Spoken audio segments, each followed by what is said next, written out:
صباح الخيرات، عاملين ايه؟ النهاردة جاي اشارك معاكم روتيني الصباحي، وكان اوله طبعا ان انا رحت الجيم، بس معرفتش اصور كل حاجة، بس حاولت ان انا اصور معاكم لقطات بسيطة. هنا كنت خلصت التمرين، خلاص كنت قاعدة بس بحاول افطر واخد التمر بتاعي واشرب حاجة سخنة، وطبعا عندنا شغل فنزلنا نطبع.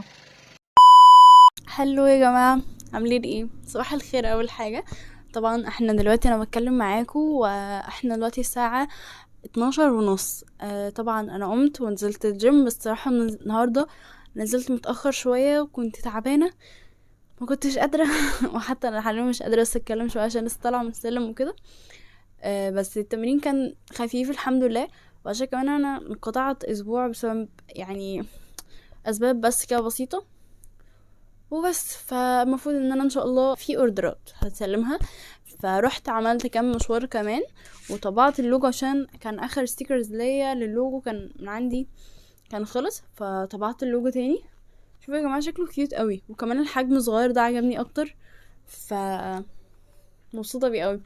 دلوقتي المفروض ان انا هقطعه كده، بس محتاجين يعني ممكن في حاجات لسه هعملها بس مش عارفه. وغير كل ده بقى انا في وقت المفروض ان انا هنزل، فلسه مش عارفه، وكمان مش عارفه اصلا الاوردرات دي هتتسلم النهارده ولا هتتسلم امتى. بس anyway ممكن نشوف دلوقتي احنا هنعمل ايه. بس هو يعني بشكل بعدين نهتم شويه ببشرتنا علشان هي بايظه خالص، وبعدين نشوف بقى احنا هنعمل بعدها ايه.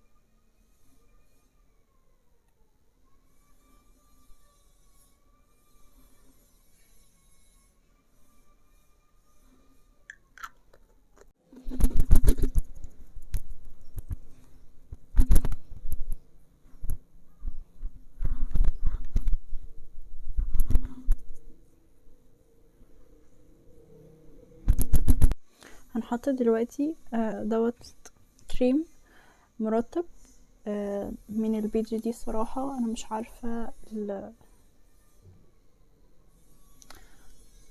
البيج بتاعتها، هي كانت بعتلنا كذا حاجة، ف هنحطها على ايدينا.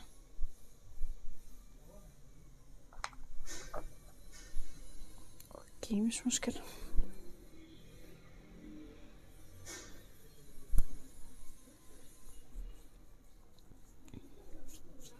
كنت لسه عايزة اعمل شوية حاجات تانية، بس هو الوقت مش هيسعني، ما عادش فيه وقت دلوقتي، فعشان نازلة وكده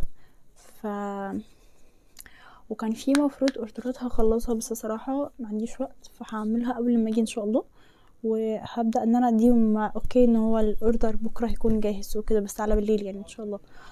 في كذا حاجة صراحة ناقصة في الباكجينج لسه، فمش عارفة اعملها ولا الدنيا تكون ازاي بصراحة.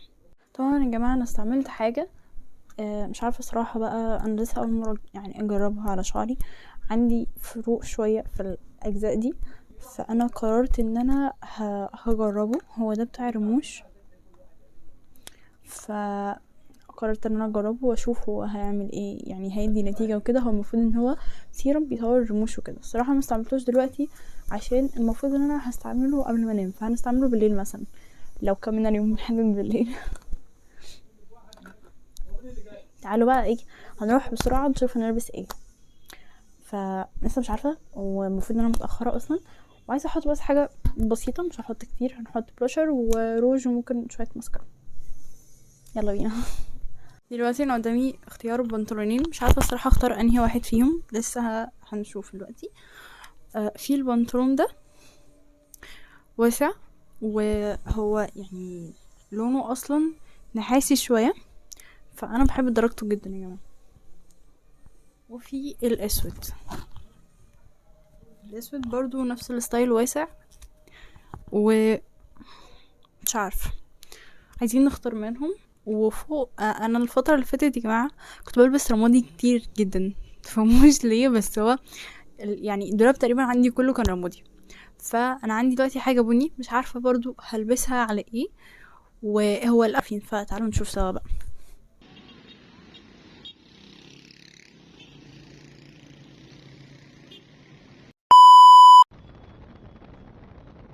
هنا يا جماعة كنت رايحة دمياط الجديدة عشان هنروح نتغدى هناك انا واختي وصاحبتها.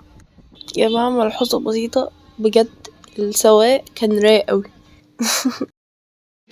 كان عندي ميتنج كنت مأجلاه من زمان جدا في مجال لسه الصراحة مش عارفة هدخله ولا لأ، بس قلت ما اشوف الميتنج يعني بدل ما انا قاعدة فاضية.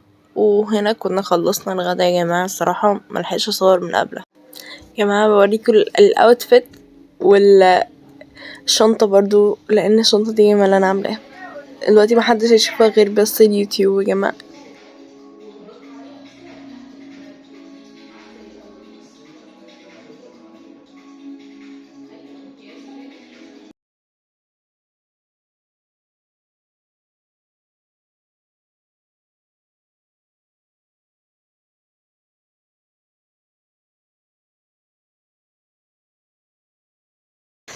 رحت بعدها وقابلت واحدة صاحبتي صديقة الطفولة يا جماعة، وجبنا دونت، فضلنا نتمشى وخدنا مشي لحد المكان احنا كنا رايحينه، وما طولتش وروحت.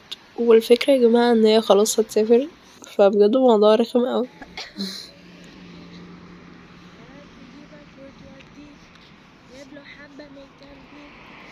بقولكوا ان اليوم بتاعي صراحة مكانش طويل اوي، بس برضو مكنتش عارفة اصور كل اللقطات.